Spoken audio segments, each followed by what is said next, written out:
dia novamente a todos os irmãos, aqui o cumprimentei e não cumprimentei, sejam bem-vindos à casa do Senhor. Gostaria de começar o culto de hoje com um vídeo, já passei aqui há uns tempos, mas continua-me a fazer pensar.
Este é um pequeno vídeo, mas com uma mensagem muito forte da apresentação do último livro que este jovem escreveu, demorou cerca de 2 anos, e que, entre parênteses agora, tem uma frase que certamente foi de sua vivência, do pouco que eu li dele, como serve de inspiração. Os irmãos sabem porquê. Se eu passar 40 anos orando a Deus e não tiver nenhuma resposta, já terá valido a pena, pois passei 40 anos em comunhão com Deus na dependência dele. Isto era só um parênteses. Gênesis 19, 12 a 14, diz-nos a palavra do Senhor: porque nós vamos destruir este lugar, porque o seu clamor realmente está diante da face do Senhor, e o Senhor nos enviou para destruí-lo. Então saiu Ló e falou aos seus genros, aos que haviam de tomar as suas filhas, e disse: levantai-vos, saí deste lugar, porque o Senhor há de destruir a cidade. Foi tido, porém, por zombador aos olhos dos seus genros. Os genros de Ló não foram salvos da destruição de Sodoma, porque não levaram Deus a sério. O aviso de Ló pareceu-lhes uma brincadeira, e por isso eles não fugiram da cidade e pereceram com ela. Muitos têm perecido por este motivo. Não levam Deus a sério, não encaram Deus com seriedade. O modo como olhamos para a nossa vida molda a nossa vida. Alguns veem a vida como uma festa, onde o importante é a diversão. Outros veem a vida como um jogo, depende da sorte. Outros veem a vida como um negócio, o importante é ganhar dinheiro. Outros levam a vida como uma brincadeira, onde nada pode ser levado a sério. É preciso levar a palavra de Deus a sério. Foram anjos enviados por Deus que transmitiram o aviso ao Ló, e ele avisou os seus genros, mas eles não deram de crédito à palavra. A Bíblia Sagrada é a palavra de Deus revelada aos homens. Foi escrita por homens santos, inspirados pelo Espírito Santo. Segundo Timóteo 3,16, toda a Escritura é divinamente inspirada e proveitosa para ensinar, para reverdir, para corrigir e para instruir em justiça. Engana-se quem pensa que a Bíblia é apenas um livro, como um livro qualquer. É preciso levar a Bíblia a sério. Os céus e a terra passarão, mas a palavra do Senhor permanecerá eternamente. Mateus 24:25. Todas as profecias escritas neste livro sagrado estão-se a cumprir cabalmente. Em segundo lugar, é preciso levar o juízo de Deus a sério. Eles não acreditaram que Deus iria destruir a cidade. É preciso encarar com seriedade o facto de que, assim como Deus puniu homens e anjos no passado, Ele vai recompensar os atos de todos. Apocalipse 22:12: eis que cedo venho e o meu galardão está comigo, para dar a cada um segundo a sua obra. Os anjos foram punidos e lançados fora do céu com o diabo. A geração de Noé pereceu pelo dilúvio. Sodoma e Gomorra foram destruídas com fogo e enxofre. O inferno é real. Haverá um juízo final, haverá uma recompensa para os bons e para os maus. Em terceiro lugar, é preciso levar a sério a oportunidade de salvação que Deus nos dá. Por causa da intercessão de Abraão, Deus enviou os anjos para livrar a família de Ló. Uma oportunidade única de salvação exclusiva para aquela família, porém nem os genros nem a mulher de Ló aproveitaram. Jesus morreu na cruz, dando a todos a oportunidade de salvarem-se pela graça, por meio da fé no seu nome. A salvação é para todos os que entrarem pela porta. Mateus 7, 13, 14. Entrai pela porta estreita, porque larga é a porta, e espaçoso o caminho que conduz à perdição, e muitos são os que entram por ela. E porque estreita é a porta, e apertado o caminho que leva à vida, e poucos há os que a encontram. Buscai ao Senhor enquanto se pode achar. Invocai-o enquanto Ele está perto. Isaías 55, 6. Vamos dar início ao nosso culto de pregação e vamos entoar o hino número 15, só por Jesus. Só por Jesus é que nós somos salvos. E podemos fazê-lo de pé, por favor.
Vivemos tempos terríveis. O apóstolo Paulo referiu que nos últimos tempos isso sucederia de uma maneira quase irreversível. 2 Timóteo 3:1 sabe, porém, isto: nos últimos dias sobrevirão tempos trabalhosos.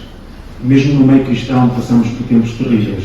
No meio cristão, algumas igrejas viraram sinónimo de luxo por parte dos seus líderes. O culto transformou-se em entretenimento. A Bíblia é apenas mais um livro. Já não acreditam mais na sua suficiência e infalibilidade. O Espírito Santo é apenas uma força motora que é preciso apenas na hora de pedir um novo avivamento. Deus é um servo que deve estar sempre pronto a atender os senhores cheios de caprichos e vaidades. E a cabeça da Igreja? Cristo está esquecido e posto de lado, é apenas lembrado no momento das ofertas. Estão a apresentar um outro Evangelho para a nossa geração, o qual tem sido abraçado sem discernimento, sem crítica, sem um crivo. É nesta filosofia que os homens enquadram o Evangelho nos novos Evangelhos que descartam a Igreja, o culto a Deus, a Bíblia, o próprio Deus, o Espírito Santo e o Senhor Jesus. E se a nossa geração secular e parte da nossa geração cristã levasse Deus a sério? Devemos levar Deus a sério esta hora, não sabemos como Deus virá, quando Jesus virá. Voltemos então à simplicidade do Evangelho, à vida em comunidade, exortando, orientando, curando-nos uns aos outros em amor, ministrando e sendo ministrado, dando por iminência ao Espírito Santo, que é quem nos pode convencer do pecado, da justiça e do juízo. Atos 2, 46, 47. E perseverando unânimes todos os dias no templo, e partindo o pão em casa, comiam juntos com alegria e sem gileza de coração, louvando a Deus e caindo na graça de todo o povo. E todos os dias acrescentava ao Senhor à Igreja aqueles que sabiam salvar. A Igreja não existiria hoje se não fosse por um pequeno grupo de discípulos que escolheram seguir Cristo no passado, há 2000 anos. Para estes primeiros cristãos, as coisas, entre aspas, de Deus não eram encaradas como mais uma coisa, mas era a prioridade das suas vidas. Levavam Deus a sério e a sua Igreja a sério. Todos os dias continuavam a reunir-se no pátio do templo. O que me leva a pensar que será que eu, Samuel, não sou relaxado na oração e na leitura da sua palavra? Na semana, o que faço é ir apenas ao domingo ao culto? O que é que atraía estas pessoas tantas vezes ao templo? Seriam as músicas do grupo de louvor ou do Ministério de Música? As programações voltadas para os jovens, para as mulheres ou para os adultos? Serão os comes e bebes depois de uma reunião? Será que eles tinham mais tempo disponível e menos responsabilidade do que nós temos hoje? Certeza que não. A vida destes irmãos era muito mais dura do que a nossa e eles enfrentavam grandes perseguições, mas arranjavam sempre tempo. E, no entanto, o encontro que eles tiveram com Jesus fez com que as coisas de Deus se tornassem a sua prioridade. Eles tinham fome e sede da palavra de Deus e reuniam-se na presença do Senhor, crendo na promessa que Jesus deixou, que quando estiverem 2 ou 3 reunidos em meu nome, aí estou eu no meio deles. Para levarmos Deus a sério é necessário que nos envolvemos regularmente com os nossos irmãos. Devemos buscar a presença de Deus juntos, ouvir a palavra de Deus juntos e encorajar-nos uns aos outros. Hebreus 10, 25, não deixando a nossa congregação como é costume de alguns, antes administramos-nos uns aos outros, e tanto mais quando vezes que se vai aproximando aquele dia. Salmo 103, 1 a 3, oh, quão bom e quão suave é que os irmãos vivam em união. É como o óleo precioso sobre a cabeça, que desce sobre a barba de Arão, que desce à orla das suas vestes, como o orvalho de Hermon e como o que desce sobre os montes de Sião, porque ali o Senhor ordena a bênção e a vida para sempre. Se queremos levar Deus a sério, devemos participar então na comunhão com os irmãos, pois quando a igreja se reúne ali, o Senhor concede a bênção da vida para sempre. Cristo é nosso amigo, é o único que nos atual seguir, e vamos fazer o pé.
bênção da Senhora para o nosso culto e também para a sua serva que vai ministrar a sua palavra nesta manhã. Eu ia pegar na Maria por isso a bênção do Senhor. Pai, obrigada por mais uma vez colocar os nossos corações. Vimos até à tua casa para te honrar e louvar o teu nome. Também te quero agradecer pela primeira reunião em que nós nos lembramos mais uma vez e agradecemos o teu sacrifício na cruz do Calvário por cada um de nós. Vai ser connosco neste culto, Senhor, e também te quero pedir por os teus filhos que faltam aqui esta manhã, que vais ser com eles, pois sabes os motivos porque não puderam vir, e que o abençoes de igual modo. Também te quero pedir uma benção muito especial para o teu servo, que vai transmitir a palavra esta manhã, e que possamos sair daqui cheios da tua palavra e com mais uma lição para o nosso dia a dia. Tudo te peço e agradeço, em nome do Senhor Jesus. Podem sentar-se, faz favor. Nos anúncios temos apenas os pedidos habituais de oração, que o Miguel deve estar a projetar neste momento. O nosso irmão Lúcio não pode ver o culto de um problema de saúde nada grave durante a noite. E também registro o regresso do irmão Marino, um restabelecimento na mesma, mas já pode vir para o Senhor. Vamos prosseguir entoando o hino.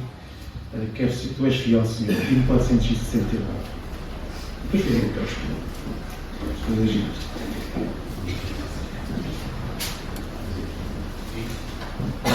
Seja, tu és fiel, Senhor.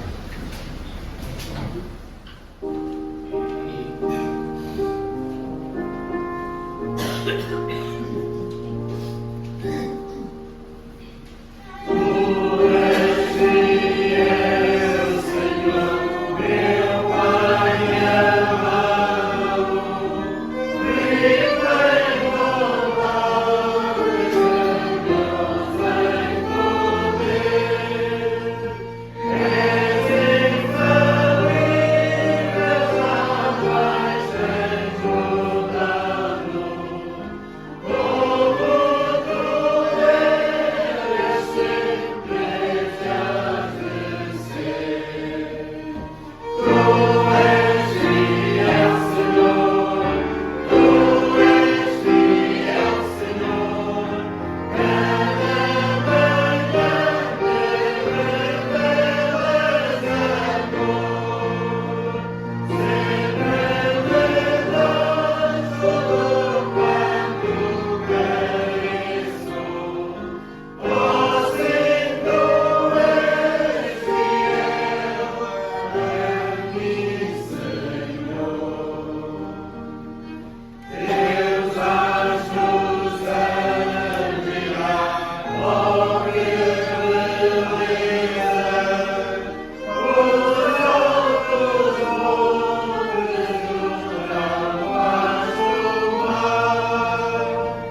Podem sentar-se, por favor.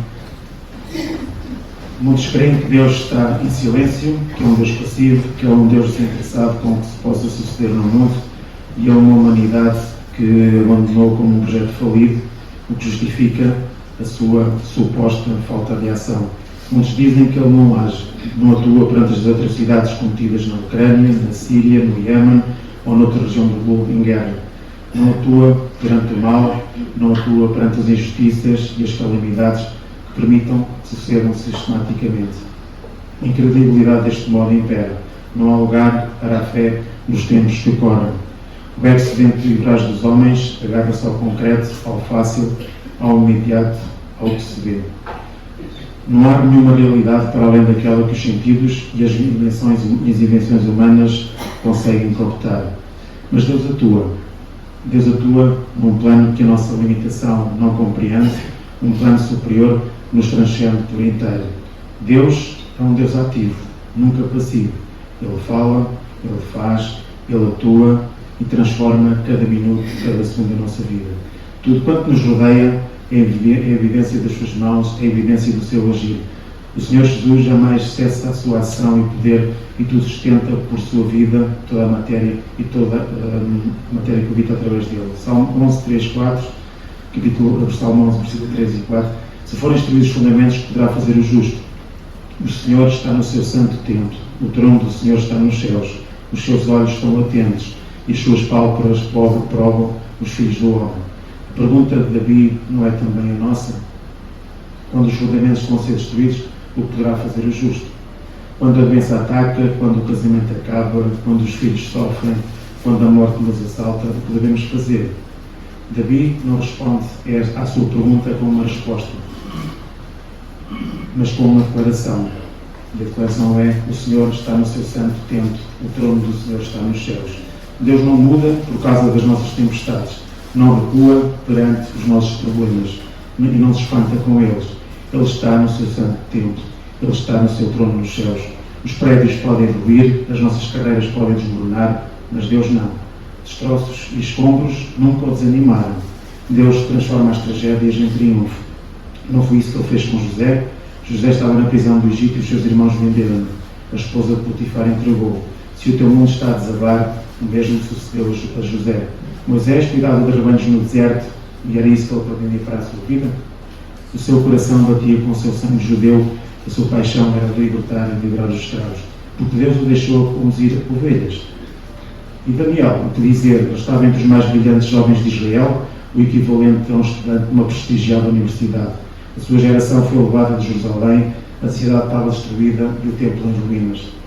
José estava na prisão, Moisés no deserto, Daniel estava preso. Eram momentos tenebrosos. Quem poderia ver algo bom neles? Quem poderia imaginar que a prisão de José seria um estímulo para o transformar em governador? Quem poderia imaginar que Deus estava a dar um treino de 40 anos a Moisés no deserto para ele liderar o seu povo? Quem poderia imaginar que Daniel, o prisioneiro, seria conselheiro do rei? Deus faz coisas assim. Fez com José, fez com Moisés, fez com Daniel e principalmente fez com Jesus. Nos nossos tempos mais difíceis, talvez vejamos que os seguidores de Cristo viram na cruz a inocência sacrificada, a bondade assassinada e a fortaleza do céu atravessado. Mães choram, o mal voava de alegria por ele, e os apóstolos tinham a perguntar: o que pode fazer uma pessoa honesta quando a lei e os bons costumes são desprezados? Deus respondeu à pergunta com uma declaração. Com o rumor da terra e o rolar da pedra os fez recordar: o Senhor Deus está no seu santo templo, o seu trono está no céu. E hoje devemos nos lembrar que Ele ainda está lá, no seu santo templo, no seu trono, e que ainda está no comando. Ele ainda converte prisioneiros em príncipes, cativos em conselheiros e transforma dias difíceis em tempos de descanso. Salmo 45. Muitas são, Senhor meu Deus, as maravilhas que tens operado para connosco, e os pensamentos não se podem contar diante de ti. Eu quisera anunciá-los e manifestá-los, não são mais do que se podem contar. Salmo 91:2. Senhor, tu tens sido o nosso refúgio de geração em geração. Antes que os montes nascessem, ou que tu te formasses da terra e o mundo, sim, da eternidade a eternidade, tu és Deus. Salmo 51:15. Abre, Senhor, os meus lábios e a minha boca entoará o seu louvor. Não vem entoar o hino número 407, grandes Deus és tu, e vamos aproveitar para levantar as nossas ofertas para a obra do Senhor, e de seguida teremos então a exposição da palavra. Vamos fazer o texto.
Mas vai ser trazida pelo nosso irmão.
Hoje foi rápido. Bom dia, igreja. É bom estar de volta. Que a graça e a paz do nosso Senhor e Salvador Jesus Cristo esteja com todos nós hoje e sempre. Antes, um breve comentário. Até que enfim aquele aquário foi embora, né? Olha, a Nela que fica normalmente daquele lado, eu ficava assim, tá? Graças a Deus, né? O tempo passa, as dificuldades aparecem, vão embora, mas elas são suplantadas pela graça de Deus. Ele é que permite que a igreja continue a caminhar, não importa a circunstância. Covid nenhum, nem outro tipo de problema é vencer o poder de Cristo, e a igreja tem que caminhar neste mundo até o dia em que Cristo retorna. Então a igreja ela consegue se adaptar, consegue superar qualquer dificuldade, porque Cristo é que nos abençoa.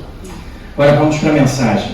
Vou falar sobre coisas novas. Hoje não há revisão da matéria. Eu vou falar especificamente sobre compromisso com Deus. Nós já falamos na última oportunidade que eu estive aqui. Eu usei o texto 2 Crônicas 34, exemplo do rei Josias, e com relação a 7 compromissos, 7 lições sobre como restaurarmos o nosso compromisso com Deus. Vou fazer um resuminho rápido aqui.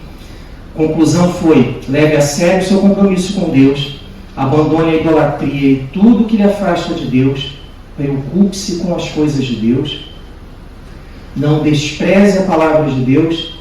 Ao ouvir a palavra, decida mudar e buscar a orientação de Deus.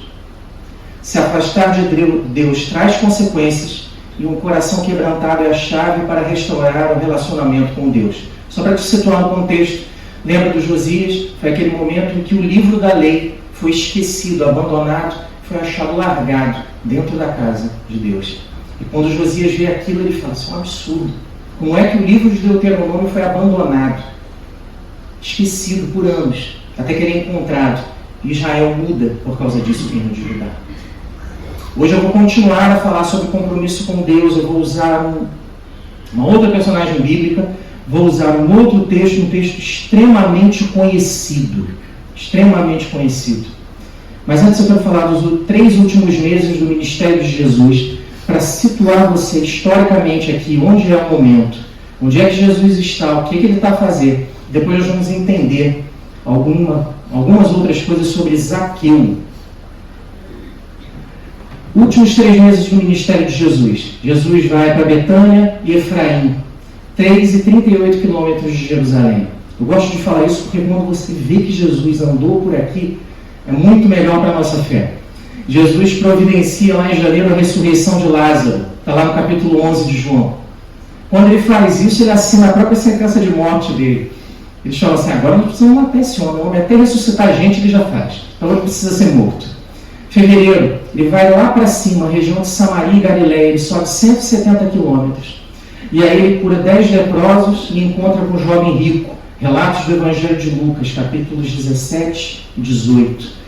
Em março, Jesus se desloca mais uma vez e aí ele desce. Ele sai de 170 quilômetros de Jerusalém, ele vem para 35 quilômetros de Jerusalém, Jericó. E aí ele cura um cego e encontra um Zaqueu, o chefe dos publicanos. Aí Jesus faz assim, ele desce, aí ele faz isso e entra de novo em Jerusalém. Ele passa, vai para a região especificamente de Betânia, depois ele fica a 3 quilômetros de Jerusalém e entra em Jerusalém para a última semana dele. Abril, 28 de março, sábado, ele retorna a Betânia, ceia na casa de Simão, é ungido por Maria, Mateus 26, 6. 29 de março ao 1º de abril de 33, domingo a quarta-feira, Jerusalém, é a conclusão do ministério público de Jesus.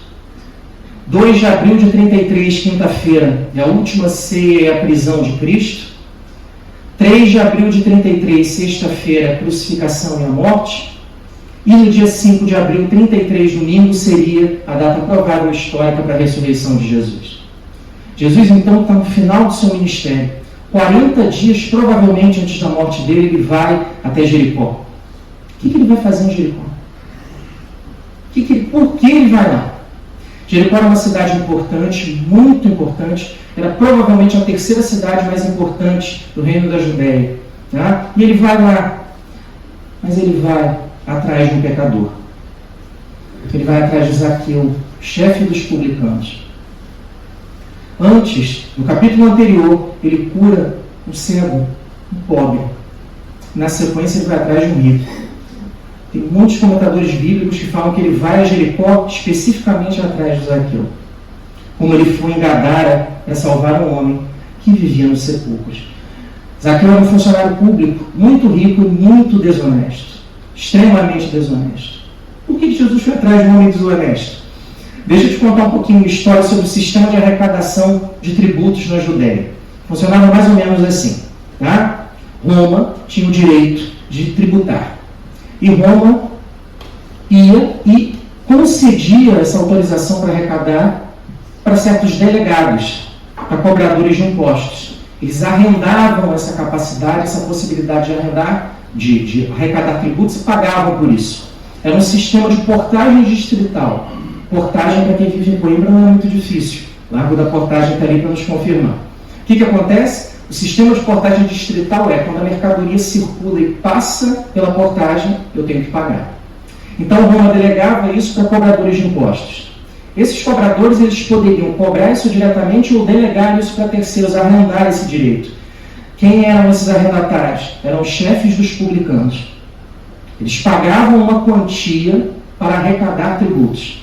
E por que eles pagavam essa quantia fixa? Porque eles tinham a possibilidade de arrecadar muito mais subindo a tributação, para além daquilo que a lei exigia. Por isso que eles tinham uma renda muito alta, ganhavam muito bem, e ao mesmo tempo ganhavam muito bem, exploravam o povo. E esses chefes dos publicanos, eles tinham publicanos que trabalhavam para eles no sistema de arrecadação. Um sistema similar ao que havia aqui em Portugal, na Casa dos Contos, que durante muito tempo existiu aqui, mas essa é a história do direito, deixa isso para lá, isso aí é lá com o doutoramento, esquece. Olha só, quais eram as principais coletorias de impostos, de tributos, na Judéia? Cesareia, Cafarnaum e Jericó, justamente a cidade de Zaqueu. Por que Jericó era importante? Por causa do bálsamo de Gileade, que era para fins medicinais e cosméticos. Você tirava ele de uma determinada planta, e aí ele tinha um elevado valor. E toda vez que esse bálsamo circulava, o Zaqueu enchia o bolsinho dele de dinheiro. Ele ficava todo feliz. Vamos para a conversão de Zaqueu. E eu quero que você pense aqui comigo sobre 5 atitudes que Zaqueu teve, que devem marcar o nosso compromisso com Deus. Um homem pecador que se encontrou com Deus, mudou de vida e tem muito a nos ensinar sobre como nós devemos nos comprometer com Deus e mudar a nossa história com esse encontro. O texto está lá em Lucas capítulo 19, versículos 1 a 10. Lucas 19, 1 a 10. Só o Lucas relata essa história. Eu vou ler aqui na Almeida Revista Atualizada. Tá? É um texto relativamente curtinho. Eu vou ler aqui. Depois nós vamos pensar nessas lições que a Palavra de Deus tem para nós. Mas antes disso, eu quero orar com você. Pedir a Deus que nos abençoe como Ele sempre faz. Pai, fala através da Tua Palavra, Senhor, como o Senhor sempre faz. Mostra, Senhor, que para os pecadores sempre há possibilidade de retorno. Que o Senhor é um Deus que nos busca. O Senhor é o Deus que se preocupa conosco. O Senhor é o Deus que não nos abandona. Não importa, Senhor, para onde possamos ir. Sempre há possibilidade de recomeço através da Tua graça. Mostra isso através da Tua Palavra. E nos enche, Pai, de coragem para que vivamos um compromisso genuíno contigo. É o que te pedimos, agradecemos em nome do Teu Filho Jesus. Amém. Olha o que a Palavra de Deus diz aqui para nós, meus irmãos. Lucas capítulo 19, versículos 1 a 10. Entrando em Jericó, atravessava Jesus a cidade. Eis que um homem chamado Zaqueu, maioral dos publicanos e rico, procurava ver quem era Jesus, mas não podia por causa da multidão, por ser ele de pequena estatura. Então, correndo adiante, subiu a um sicômoro a fim de vê-lo, porque por ali havia de passar. Quando Jesus chegou àquele lugar, olhando para cima, disse-lhe: Zaqueu, desce depressa, pois me convém ficar hoje em tua casa. Ele desceu a toda a pressa e o recebeu com alegria. Todos os que o viram isto murmuravam, dizendo que ele se hospedara com um homem pecador. Entre mentes, Zaqueu se levantou e disse ao Senhor: Senhor, resolvo dar aos pobres a metade dos meus bens, e, se em alguma coisa tenho defraudado alguém, restituo 4 vezes mais. Então, Jesus lhe disse: hoje houve salvação nesta casa, pois que também este é filho de Abraão, porque o Filho do Homem veio buscar e salvar o perdido. Que lições esse texto pode nos ensinar? O que é a conversão de Zaqueu? Por que esse texto é tão conhecido? Quando os textos bíblicos são muito conhecidos, eles têm 2 características. A primeira é que eles são extremamente importantes, têm lições muito relevantes e ao longo da história elas são repetidas por sua importância e relevância. O segundo problema é que quando o texto bíblico é muito conhecido, eu não presto mais atenção nele muito. Tem aquela reação: de novo isso? Ah, não interessa, eu já conheço, aquele chato que subiu na árvore. Você para de prestar atenção nos detalhes. Vamos ver o que a conversão de Zaqueu nos ensina e 5 atitudes especificamente que devem marcar o nosso compromisso com Deus. 5 atitudes que devem marcar o nosso compromisso com Deus. Qual é a primeira atitude? É o interesse em conhecer Jesus. Essa é a primeira atitude. Interesse em conhecer Jesus. Olha o que acontece aqui, versículos 1 a 3. Entrando em Jericó, atravessava Jesus a cidade. Imagina um alvoroço. 40 dias antes de Jesus morrer, ele no auge da sua fama e prestígio, conhecido por toda a Judéia. Cidade cheia. Eis que um homem chamado Zaqueu, maioral dos publicanos e rico. O texto fala 2 coisas. Primeiro, ele era o chefe dos publicanos, o maioral dos publicanos, possuía um sistema de arrecadação com tesoureiros, com publicanos subdelegados extensos. Ele era um funcionário público, com muita condição financeira, bem rico. E não tinha problema nenhum. O texto não fala que ele estava com problemas de saúde, que a filha dele precisava de algo, que ele estava com alguma angústia. Nada disso. O texto diz: olha, ele é rico, vai muito bem empregado, não tem nenhuma dificuldade. Mas ele queria conhecer Jesus. Ele tinha interesse em conhecer Jesus. Ele é um dos casos da Bíblia em que se vai a Jesus não em busca de um milagre físico. Ele não vai com interesse específico. O texto não diz: olha, eu sou cego, olha, Senhor, eu tenho um problema aqui nas minhas mãos, eu tenho alguma coisa. Não, ele vai porque quer conhecer Jesus. Versículo 3. Procurava ver quem era Jesus, mas não podia, por causa da multidão, por ser ele de pequena estatura. Ele queria ver Jesus, queria conhecê-lo, só que havia uma multidão que o impedia. E ele não conseguia chegar até Jesus. E agora? O que ele faz? 2 atitudes, 2 possibilidades. A primeira, ele fala assim: está complicado, vou embora. Eu sou baixinho, já sou de meia idade, olha, não dá, essa multidão aqui está me apertar, daqui a pouco eu caio aqui, acho que eu vou embora. Vou voltar lá para a coletoria, vou voltar a arrecadar meus tributos e viver a minha vida bem riquinha e bem alegre. Zaqueu tinha interesse em conhecer Jesus. Aí eu te pergunto: você tem? Você fala: você vai me perguntar isso? Eu já estou na igreja há 30 anos. 40 anos aqui, conheço Jesus. Você tem interesse em conhecê-lo mais? Se você não conhece, tem interesse em conhecê-lo. Se você já o conhece, tem interesse em conhecê-lo mais. Essa é a marca do cristão. Agostinho de Hipona, no final do século IV, início do século V, dizia o seguinte: eu só amo o que eu conheço. Eu só consigo amar aquele que eu conheço. E se eu amo mais, é porque eu conheço mais. Você pode não estar na situação do Zaqueu. Você já conhece Cristo. Mas se esforce para conhecê-lo mais. Se esforce para conhecer mais a vontade de Deus, os desejos de Deus para a tua vida, o caráter de Deus e o que Ele exige para ti e para mim. Então, a primeira característica presente em Zaqueu, que é importante para a nossa vida cristã: interesse em conhecer Jesus. Conhecer Jesus mais, no nosso caso. Segunda característica: a atitude para vencer a multidão. Zaqueu tem um problema para conhecer Jesus, ele precisa resolver o problema. O que Zaqueu faz? Versículo 4. Então, correndo adiante. Deixa eu te falar uma coisa. Primeiro, No mundo antigo, mas principalmente para a cultura hebraica, um homem, um adulto, não poderia correr. Era desonroso. Tá? O correr era destinado aos miúdos, aos mais jovens, mas não aos de mais idade. Só duas hipóteses que eu me lembro é essa possibilidade da corrida. Uma é aqui com Zaqueu, em que o Zaqueu de meia idade corre, e a segunda é o filho pródigo, em que o pai corre em direção ao filho. É como se fosse um ato de vergonha. O idoso não pode, onde alguém de meia idade não deveria correr, até porque eles usavam aquelas batas, aquelas vestimentas mais longas, e havia a necessidade de subir aquela vestimenta para que ele pudesse correr. Ele corre.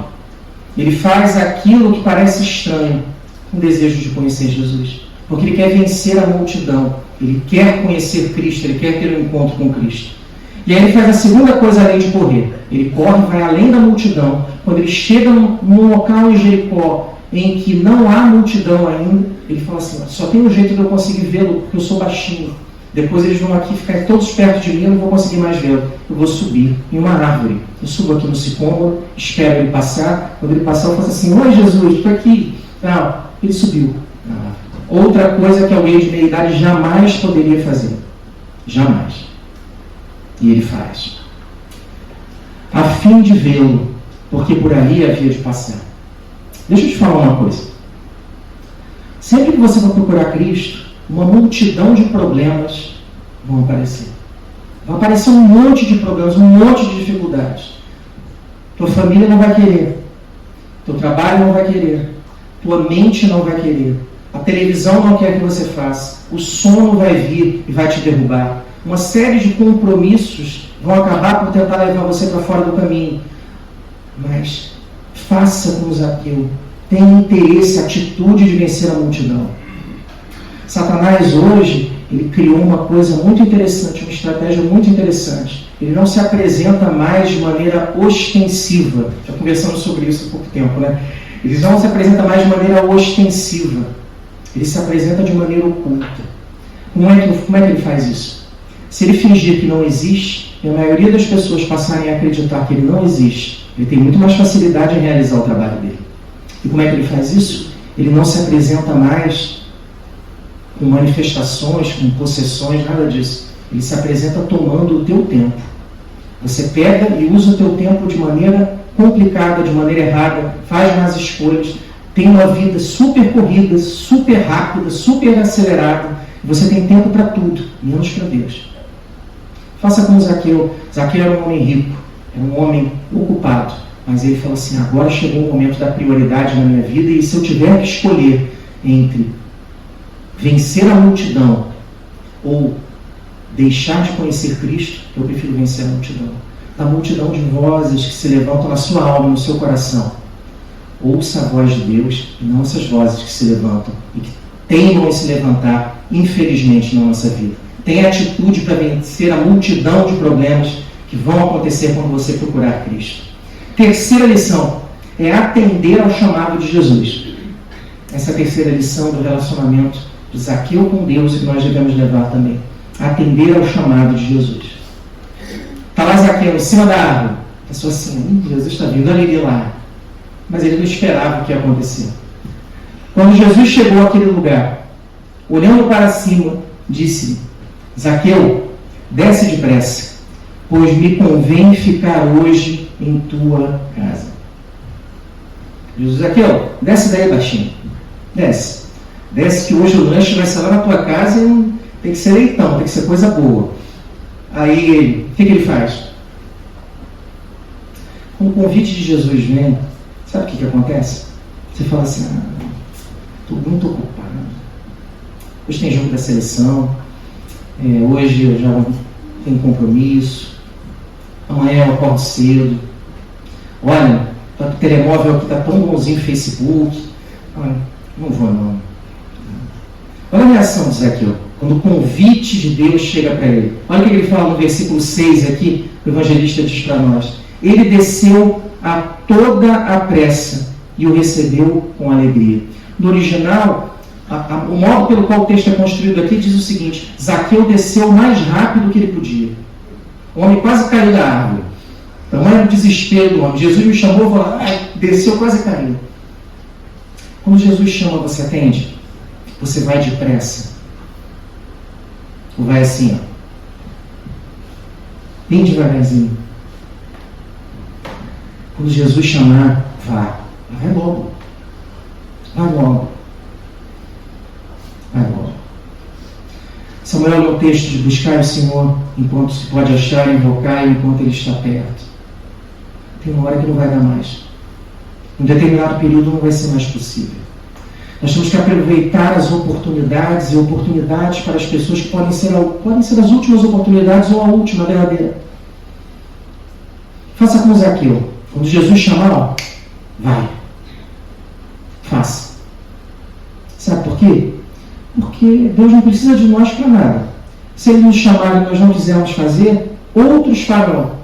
Só que nós vamos ser responsabilizados por nossa omissão. Vá. Quando Cristo chamar, vá. Atenda ao chamado dele. Olha como é que fala no final do texto, sensacional, no final do versículo 6, que ele foi com alegria. Ele não foi assim, não. Esse Deus aqui vive me pedindo as coisas. Ele foi com alegria. Feliz, contente, sorridente. Vou me encontrar com Jesus. Vou me encontrar com Ele. Que bom.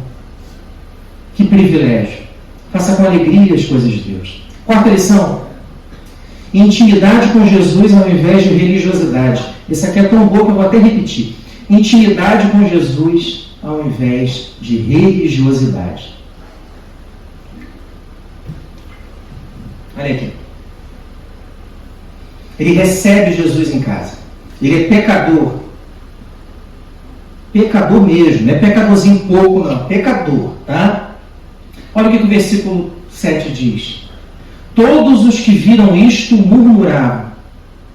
Quem estava ao redor, e quando Jesus faz o convite, os que estão ao redor reclamam, dizendo que ele se hospedara com um homem pecador. Sabe o que eles dizem? Não. Mas como é que Jesus chama um homem desse para vir aqui?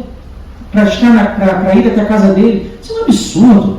Jesus não deve estar bem da cabeça, ele realmente não deve ter parte com Deus, porque se ele fosse Deus, filho de Deus de verdade, ele chamava a mim, porque eu sim que sou bom. Eu sou crente mesmo. Esse aí não. Sabe como é que é o nome disso? Isso é legalismo religioso. Quando eu dito quem é salvo e quem não é, quem é crente e quem não é, quem é convertido e quem não é.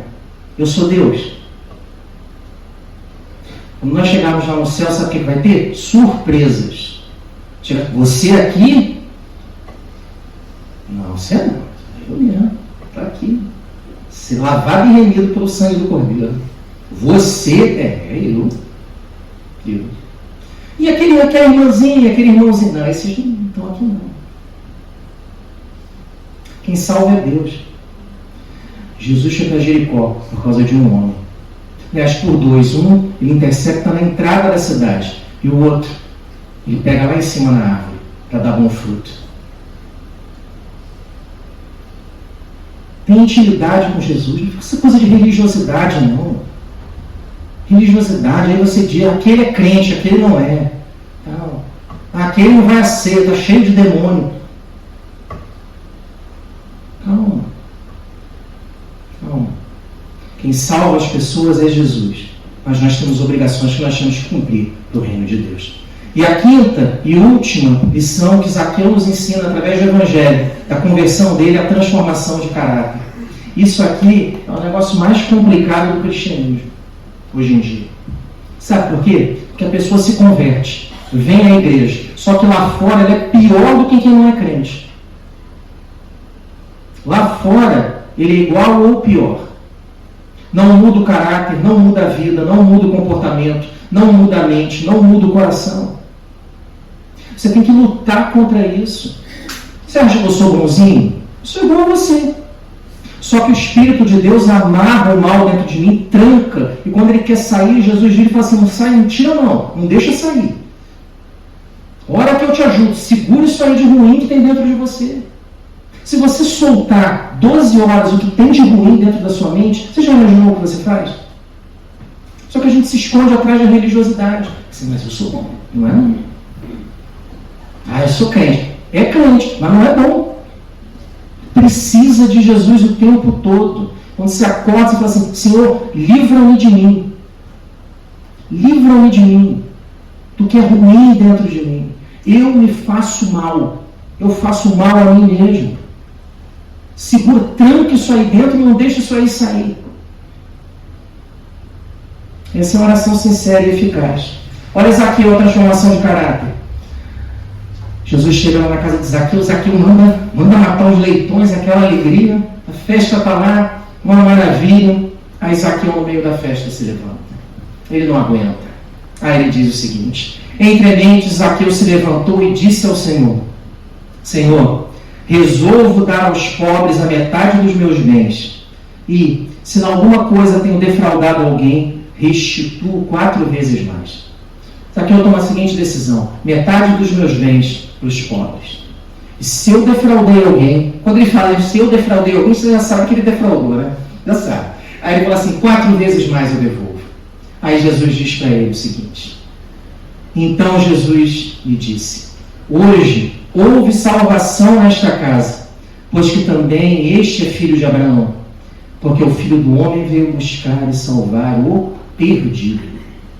Jesus foi atrás de um homem pecador. Jesus veio salvar o perdido. Vamos concluir? 5 atitudes que devem marcar o nosso compromisso com Deus. 5 atitudes que nós aprendemos através do exemplo da conversão de Zaqueu. Olha essas atitudes aqui. Primeiro, interesse em conhecer Jesus. Versículos 1 a 3. Segundo, atitude para vencer a multidão de problemas e dificuldades que nós enfrentamos quando vamos atrás de Cristo. Versículo 4. Terceira, atender ao chamado de Jesus. Versículos 5 e 6. Quarta lição, intimidade com Jesus ao invés de religiosidade. Essa aqui é tão boa que eu vou repetir. Olha. Intimidade com Jesus ao invés de religiosidade. E a quinta e última lição, transformação de caráter. Conversão que muda a alma, muda o coração, muda a vida, faz com que eu restitua o que eu defraudei e faz com que eu tenha consciência de que eu preciso distribuir e não arrecadar. Deixa eu te dar um pouquinho mais de algumas coisas a mais acerca do Zaqueu. Zaqueu não foi atrás de uma cura física porque ele é um homem muito rico. Ele foi atrás de uma cura espiritual para a alma e para a consciência. Deixa eu te dar uma noção mais ou menos do que era o Zaqueu, além disso, do que ele abriu mão para estar com Deus. Zaqueu, como responsável pelo 3º distrito mais importante de arrecadação, é o equivalente como se ele fosse o responsável pelas finanças aqui em Braga. Essa era a função do Zaqueu, responsável pelas finanças em Braga, aqui em Portugal. Uma arrecadação de 48 milhões de euros na mão dele. Olha o que ele abriu mão para estar com Cristo. Vamos lá. Zaqueu, ele era pecador e não era pouco, não. Olha o que ele fez aqui. Recebimento indevido de vantagem. Vou jogar ele no dia de hoje. Artigo 372, Código Penal Português. 5 anos de prisão até. Corrupção passiva, 373, 1 a 8 anos. Se estiver errado, Bárbara depois me corrige. Agravação de 1/4 da pena, artigo 374. E peculato, que é o 375, 1 a 8 anos. Pela justiça dos homens, Zaqueu merecia, por 3 crimes, uma condenação provável de 8 a 10 anos hoje. De acordo com a lei de Deus, ele transgrediu um dos 10 mandamentos: não furtarás, dignos de condenação entre os homens e na eternidade. Aí Jesus vem e fala assim: não, para esse aí tem jeito, porque ele é meu, eu vou lá buscá-lo. Olha a mudança de caráter. Pensa aqui comigo. Zaqueu tinha 2 milhões de euros de patrimônio. Para a gente arredondar. Ele pega e fala assim: 1 milhão eu dou para os pobres.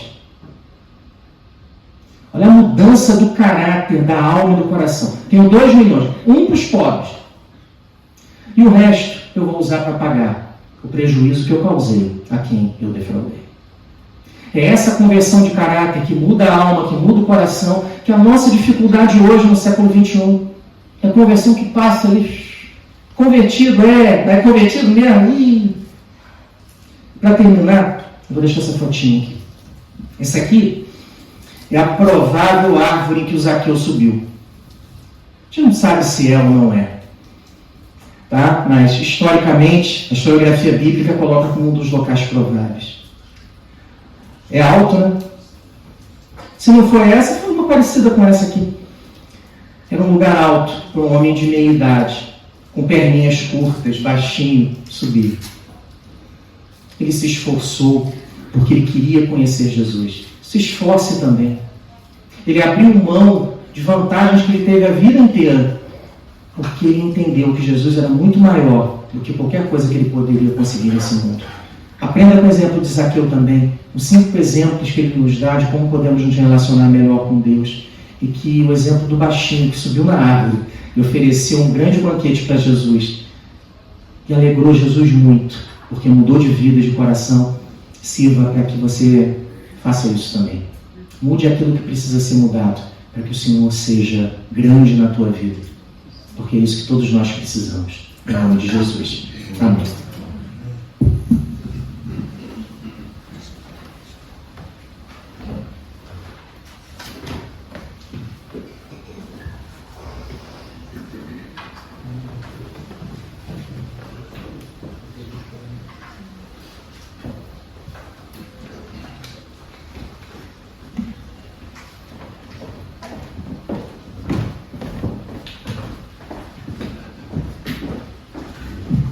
Obrigado. Vemos sempre pela mensagem que Deus colocou no coração que ajuda até nós neste momento. E chegamos ao fim do nosso culto. Eu iria pedir nós irmos um para o nosso licença.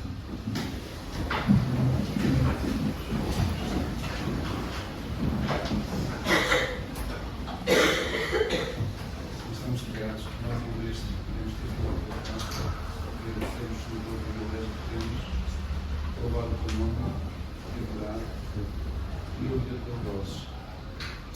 Senhor, confessamos diante de ti a nossa insuficiência, a nossa incapacidade, como temos falhado, Senhor, o nosso compromisso contigo, como podemos aprender na vida deste homem, para a sociedade era alguém que não merecia qualquer respeito, como nós podemos e devemos aprender dele. Mas apesar disso havia lugar no coração dele pelo desejo de conhecer. E é isso só que tu exiges de nós, que haja em nós também esse desejo. Não olhas para aquilo que nós somos, não olhas para aquilo que nós fizemos ou aquilo que nós fazemos, olhas para o desejo do nosso coração. E nos queremos aproximar de ti, poder ter comunhão contigo. Pedimos, Senhor, que esse desejo venha à nossa vida. No nome do Senhor Jesus. Amém.